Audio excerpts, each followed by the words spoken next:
Bonjour à tous.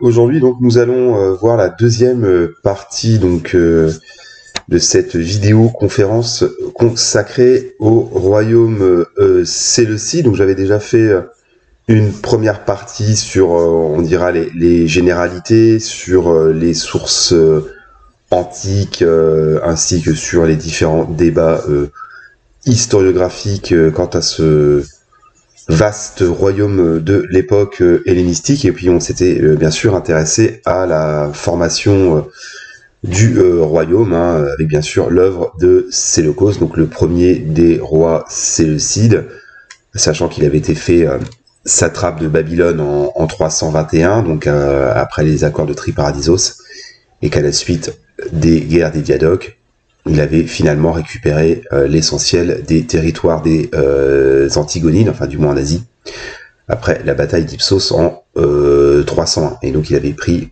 le titre de roi quelques années auparavant en 305. Donc là, on va embrasser une longue période, 2 siècles d'histoire.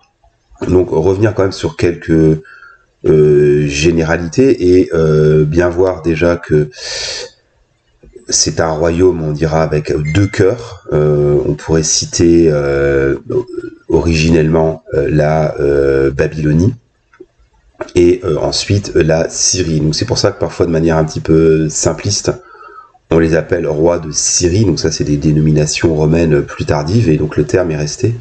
Mais il faut bien voir qu'au départ, le cœur du royaume, c'est bien la Babylonie.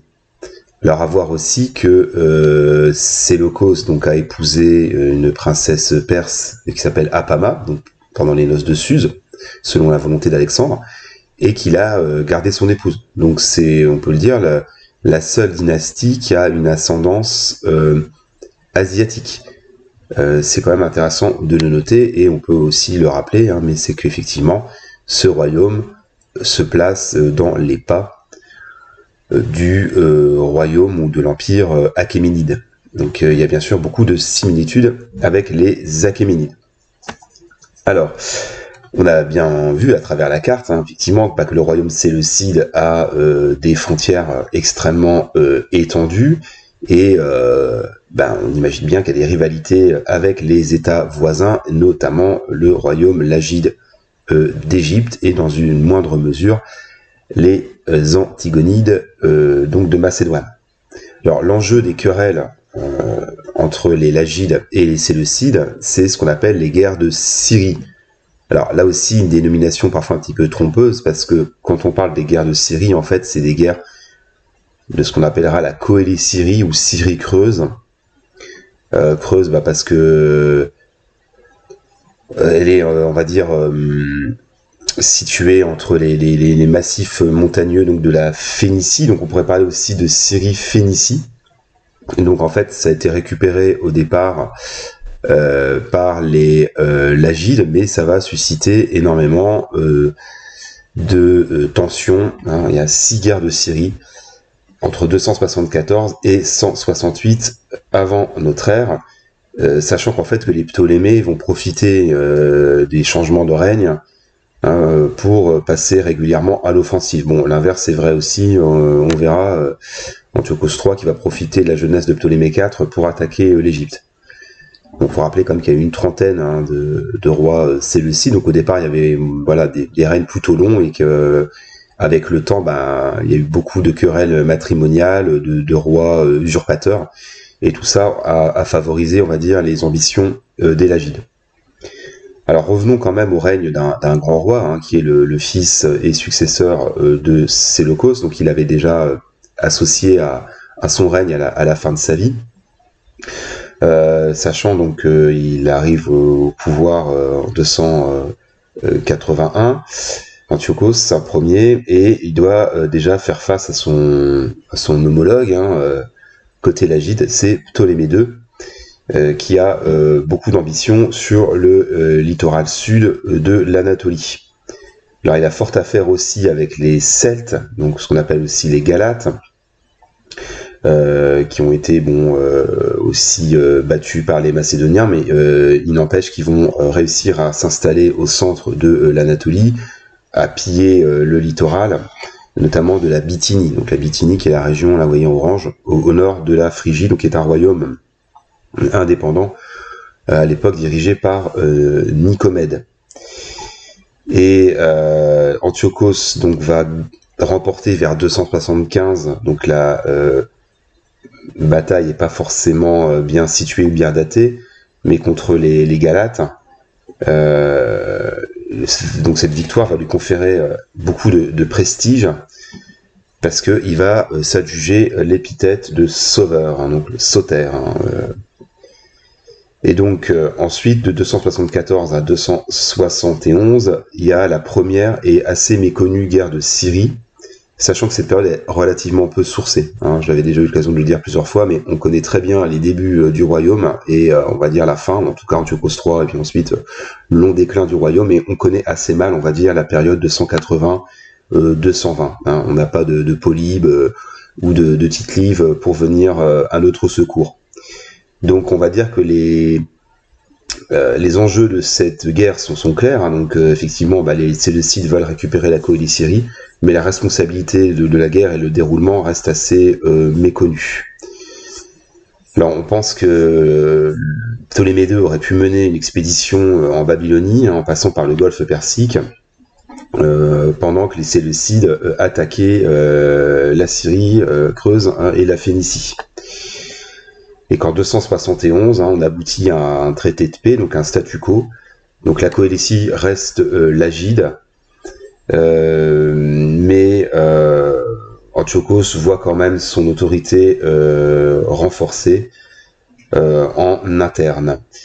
Alors, à voir aussi qu'à la même époque, Pergame, donc avec Eumène, devient indépendant. Donc j'ai eu l'occasion récemment de faire des vidéos sur Pergame, donc qui était une cité d'Anatolie, donc qui était déjà très très riche, qui était aux mains, on va dire, d'un dynaste qui s'appelle Philéter, et qui a transmis le flambeau à son neveu, qui s'appelle Eumène Ier. Alors la dynastie qu'on appelle les Attalides, hein, Attal étant le nom du père de Philéter, et puis aussi le nom de différents rois de Pergame. Alors à voir aussi qu'Antiochos conclut un traité de paix avec Antigone II Gonatas, donc on dira le premier roi antigonide à part entière de la Macédoine, donc qui est fils de Démétrios Poliorcète, et cet accord, en fait, c'est le prélude à une alliance durable entre les Antigonides et les Séleucides, même si effectivement, à la fin du IIIe siècle, hein, cette alliance sera battue en brèche. Alors, il y a eu un long règne, hein, Antiochos Ier, et donc lui succède Antiochos II, donc vers 253, qui remporte la deuxième guerre de Syrie. Donc les événements là aussi sont assez obscurs, on a assez peu de sources, mais visiblement c'est une victoire séleucide, parce qu'il obtient la Cilicie, donc on est là au sud, sud-est, hein, de l'Anatolie. Il obtient aussi la Pamphylie, donc sur la côte sud, et Lyonie, donc riche de ces cités grecques, et d'ailleurs il rend la liberté aux cités grecques d'Anatolie, ce qui fait de lui un protecteur des cités, hein, notamment Éphèse et Milet.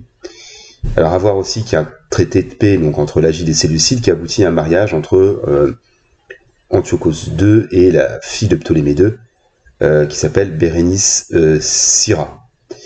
Alors on pourrait se poser la question de savoir si c'est une tentative d'alliance à long terme, ou alors une tentative de déstabilisation dynastique ourdie par le Lagide.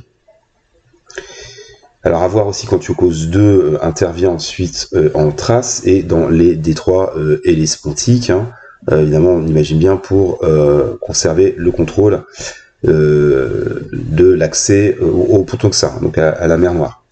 Sauf qu'au même moment, et on en reparlera largement, la Bactriane, donc avec des Grecs, hein, ce qu'on va appeler les Gréco-Bactriens, et la Parthie, donc l'empire, ce qui va devenir plus tard l'empire Parthe, donc les Parthes étant un peuple scythe, apparenté à la grande famille des Iraniens. J'insiste bien, mais c'est pas des Perses, hein. Les Parthes sont des Iraniens, mais ne sont pas des Perses. En tout cas, la Bactriane et la Parthie vont commencer à faire sécession, et les Séleucides auront évidemment fort à faire ensuite aux marges est de leur royaume. Alors la mort d'Antiochos II va marquer un temps de crise de succession. Donc je vais vous épargner les détails, mais sa première épouse en fait s'appelle Laodicée, qu'il a répudiée pour épouser la fille de Ptolémée II, fait valoir les droits de son fils Séleucos II au détriment du jeune fils de Bérénice Syra. Et donc ça aboutit à la troisième guerre de Syrie, qui est cette fois-ci mieux connue, qu'on appelle aussi la guerre laodicienne, donc du nom de Laodicée, la première épouse d'Antiochos II. Et durant cette guerre, Ptolémée III va remporter de grandes victoires en Syrie et en Anatolie. Et à noter quand même que les Lagides vont occuper, même brièvement, hein, mais ils vont l'occuper Antioche, atteignant même Babylone. Donc ils s'attaquent, les Lagides, hein, au cœur du royaume séleucide. Alors Séleucos II est un temps reconnu roi en Anatolie, hein, mais pas en Syrie. Et donc il finit par abandonner aux Lagides Séleucie de Pierie, donc le port d'Antioche. Donc pendant quelques décennies, les Lagides auront un débouché portuaire en Syrie du Nord, hein, donc qui est le port d'Antioche. Alors à voir aussi qu'il doit céder le gouvernement, je parle de Séleucos II, hein, le gouvernement de l'Anatolie à son jeune frère Antiochos Hiérax, donc Hiérax qui signifie l'épervier ou le rapace, on imagine, vu son tempérament ambitieux, et les deux frères forment une forme de corrégence. Et on imagine bien, hein, comme toujours, vers 240, une guerre éclate entre les deux frères, et Séleucos II est vaincu, ce qui entraîne une sécession de l'Anatolie, alors même qu'il est très occupé aussi à réprimer les velléités des Parthes.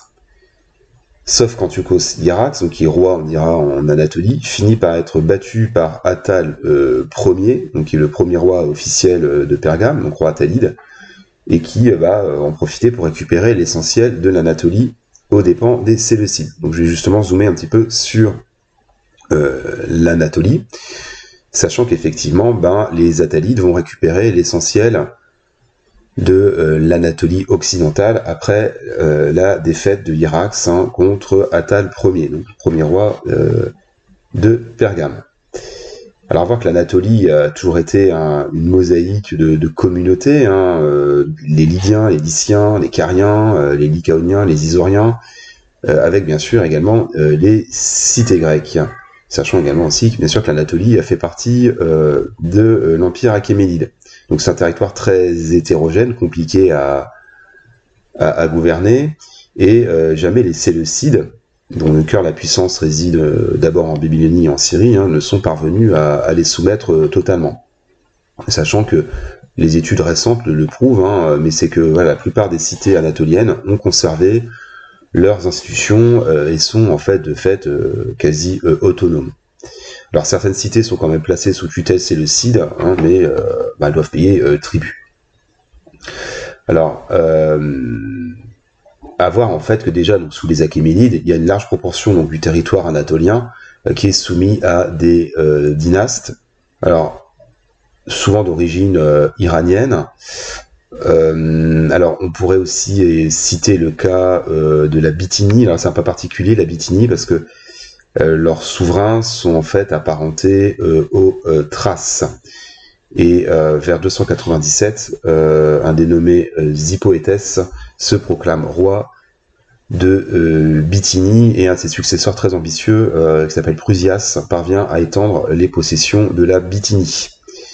Alors à voir aussi qu'en Cappadoce, donc il y a toute une suite aussi de dynastes d'origine perse, la plupart s'appellent Ariarat, et Ariarat III se proclame roi vers 255.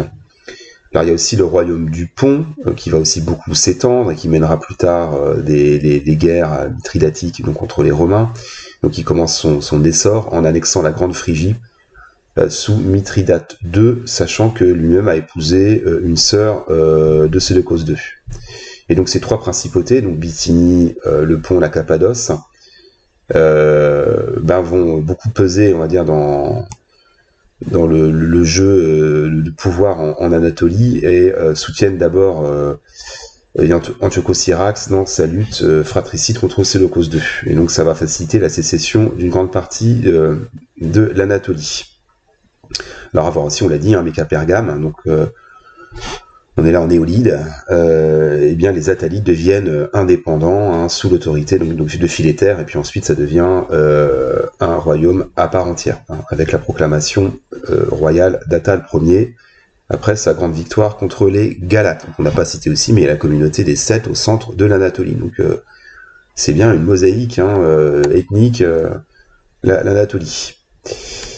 Alors, à voir aussi, alors j'anticipe un petit peu, mais effectivement, c'est que les Lagides ont occupé aussi une grande partie du sud de l'Anatolie, notamment la Carie, la Lycie, la Pamphylie, une partie aussi de la Cilicie. Donc c'est ce qu'on appellera la thalassocratie lagide. Donc les Lagides sont implantés dans le sud, donc la côte sud de l'Anatolie. Donc ils vont les récupérer à l'issue des guerres de Syrie. À voir aussi que il y a une autre cité que j'ai pas citée, c'est Rhodes aussi, donc il y a sur l'île de Rhodes, qui possède un arrière-pays important en Carie, et les Rhodiens étant les alliés traditionnels des Lagides. Et à voir aussi, pour compléter tout ça, les Antigonides aussi commencent aussi à avoir des velléités aussi vers la Carie. Donc l'Anatolie, c'est vraiment la ligne de fracture entre les différents royaumes hellénistiques. Et là, j'anticipe pour le coup, mais avec la paix d'Apamée, donc c'est évidemment la paix qui va conclure les guerres entre Antiochos III et Rome, donc une paix très très sévère, hein. Les Romains imposent en fait aux Séleucides d'abandonner totalement les possessions anatoliennes au profit du royaume de Pergame. Donc ce qu'on peut voir là ici sur la carte, effectivement, donc ce que vous voyez en bleu, c'est le royaume de Pergame qui s'est étendu après la paix d'Apamée, dont on reparlera. Alors on peut aussi citer, alors je reviens peut-être sur la carte précédente, mais c'est la sécession aussi de la Commagène. Donc la Commagène, on est là dans le Caucase actuel, donc c'est le carrefour entre la Cilicie, oui non plutôt ici pardon, c'est le carrefour entre la Cilicie, la Cappadoce et l'Arménie, donc qui devient indépendante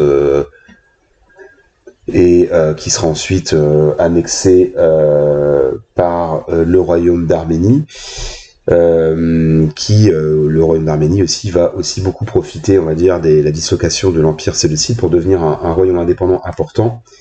Et ils vont même, les Arméniens, envahir le royaume séleucide à la fin de son histoire, hein, au 1er siècle avant notre ère, sachant que l'Arménie va aussi finir par être, on va dire, mise sous tutelle par les Romains. Alors, évoquons maintenant les sécessions des satrapies orientales. Alors, je vais faire relativement court là-dessus parce que ça mériterait presque une vidéo complète sur le royaume gréco-bactrien, parfois un petit peu méconnu. Alors, il y a peu de sources littéraires, hein. On a surtout des sources numismatiques et archéologiques. Donc, on a voilà toute une liste très précise de rois, mais voilà, les dates sont pas toujours très très claires. Il y a beaucoup de chevauchements de règne et le territoire est très fluctuant, sachant que c'est très compliqué de trouver une carte, hein. Je peux en témoigner, mais en fait, c'est pas des cartes, on va dire, très satisfaisantes. Le royaume est mal placé, ou trop petit, ou trop grand selon les époques. Et pour ceux que ça intéresse, mais vous verrez dans Wikipédia, sur le royaume gréco-bactrien, il n'y a pas de carte parce qu'on a décidé avec un autre contributeur assez pointu sur les sujets, mais de pas mettre de cartes parce qu'elles sont un peu erronées. Donc là, pour le coup, on dira que ça passe, mais si on veut être précis, donc là on est vers 220. Mais la carte est pas tout à fait correcte. Bon, on va plutôt raisonner en termes de ville, hein, au moins de cité, on est sûr de pas se tromper.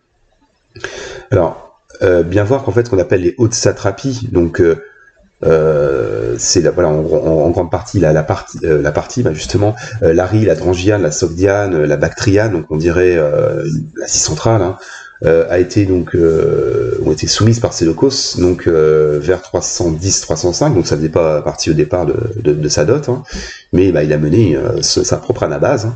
Et ensuite, son œuvre est poursuivie par Antiochos, donc son fils, et qui va d'ailleurs obtenir la corrégence, et il va obtenir la tutelle des hautes satrapies. Et donc, ils vont maintenir les structures héritées des Achéménides et établir également des colonies et des garnisons.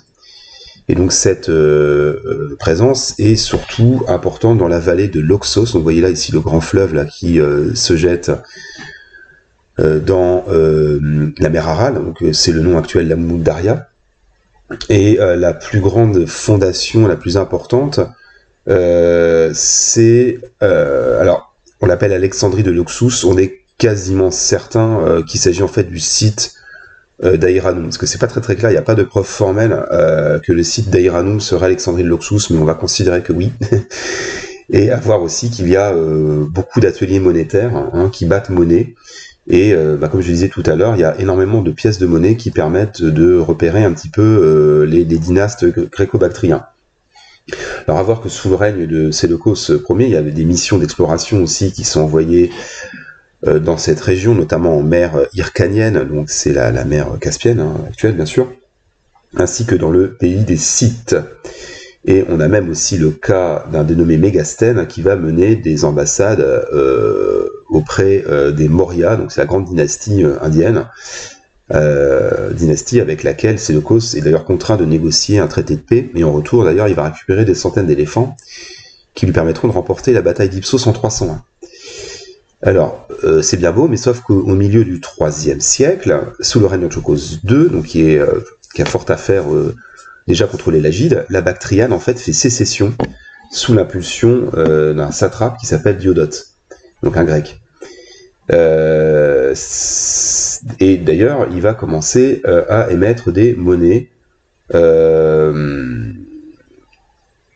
mais des monnaies qui ont toujours le nom du roi Séleucide. Et par contre, le titre royal bactrien sera pris par son successeur Diodote II, qui prend le titre royal vers 235 et fonde officiellement ce qu'on va appeler le royaume gréco-bactrien. Alors, je vous épargne les querelles de succession, mais voilà, il y a différents souverains qui se disputent le pouvoir.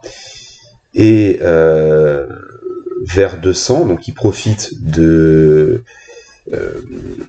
on va dire, du départ d'Antiochos III, parce que ce que j'ai pas dit, mais c'est qu'à un moment on y reviendra, mais Antiochos III va mener une campagne de répression contre les gréco-bactriens, va les faire re-rentrer dans le giron séleucide, sauf qu'Antiochos III ensuite va se tourner vers l'Europe, et le départ des Séleucides va permettre de nouveau aux gréco-bactriens d'être de fait indépendants. Et ils vont même pousser vers l'Indus, donc on voit ici un petit bout ici, ils vont même pousser vers les royaumes indiens de la côte. Sauf qu'à la mort du roi qui s'appelle Démétrios, son royaume est morcelé en 3 parties, donc réunifié ensuite par un dénommé Eucratide autour de ce qu'on appellera la Grande Bactriane, sauf qu'ils sont attaqués par les Parthes notamment, et puis aussi par d'autres rois grecs qui règnent dans ce qu'on appellera l'Inde à l'époque. Alors, il y a des royaumes indo-grecs qui vont même perdurer jusqu'à la fin du 1er siècle. C'est quand même assez étonnant, assez fascinant, une espèce de syncrétisme même religieux où on aura des statues de Bouddha, mais avec des particularités qui font penser à Apollon. Enfin voilà, là aussi ça mériterait d'amples développements, mais j'y reviendrai à l'occasion sur les royaumes indo-grecs, même si c'est pas un thème que je connais particulièrement, mais bon, je vais m'y pencher. Alors, ce qui va définitivement achever les gréco-bactriens, donc après un siècle, on dira, de développement, c'est l'avancée d'un peuple nomade, donc qu'on appelle les Uésis, qui est en fait apparenté aux Tochariens. Donc en clair, ce sont des Indo-Européens. Donc ce sont des Indo-Européens d'Asie centrale. Donc un peuple nomade qui va définitivement battre les gréco-bactriens. Alors, dans le même temps, on a la sécession de la partie. Donc on est là ici au départ. La partie en fait c'est une satrapie, mais par on va dire souci de simplification, on va appeler Parthes, mais des peuples en fait c'est une tribu, ce qu'on appelle les Parnis, une tribu en fait scythe. Donc là aussi il faut être très prudent parce qu'effectivement les Iraniens contemporains ont tendance à récupérer le passé prestigieux des Parthes et les assimiler à des Perses. Donc les Parthes, ce sont bien une famille iranienne, mais ce sont plutôt des Scythes, c'est pas des Perses. Mais certes, ils vont adopter les usages, la langue et la culture des Perses. Donc ça, c'est clair. Mais j'insiste bien, les Parthes sont au départ une tribu scythe, une tribu des Parnis. Bien. Et donc... là aussi, ils profitent en fait des guerres de Syrie pour s'émanciper vers 255. Donc en fait, il y a un satrape grec qui va profiter en fait de tout ça pour s'émanciper. Et sauf que son travail, on va dire, va profiter au site donc que j'ai cité, donc la tribu des Parni, avec un dénommé Arzas, qui est le fondateur historique de l'empire parthe. Alors les relations vont devenir conflictuelles avec le royaume gréco-bactrien. Et alors Séleucos II va tenter en vain de reprendre la partie vers 228. Puis ensuite, c'est Antiochos III, dont on reparlera tout de suite après, qui va, en 209, marcher contre les Parthes. Il va donc les battre, mais c'est un succès sans lendemain, parce que il doit revenir gérer les affaires de son royaume, et puis il a des ambitions vers l'Europe. Et au milieu du IIe siècle, les Parthes vont s'étendre considérablement dans les satrapies iraniennes, puis même vers la Mésopotamie. Sachant qu'une date très importante dans l'histoire séleucide, c'est la perte en 141 de la cité de Séleucie du Tigre, donc qui est le grand nœud commercial qui devait concurrencer Babylone. Donc pour les historiens, c'est le début du long déclin séleucide, qui vont se replier vers la Syrie. Alors on va étudier Antiochos III peut-être à un autre moment, sachant que la vidéo est déjà assez complète, et j'ai eu l'occasion déjà de faire des vidéo complète sur Antiochos III. Donc comme ça, je ferai une troisième vidéo sur Antiochos III et ensuite le long déclin du royaume séleucide. Je proposerai aussi des vidéos sur peut-être les aspects un peu plus politiques et économiques du royaume séleucide. J'espère que ça vous a intéressé et je vous dis à très bientôt.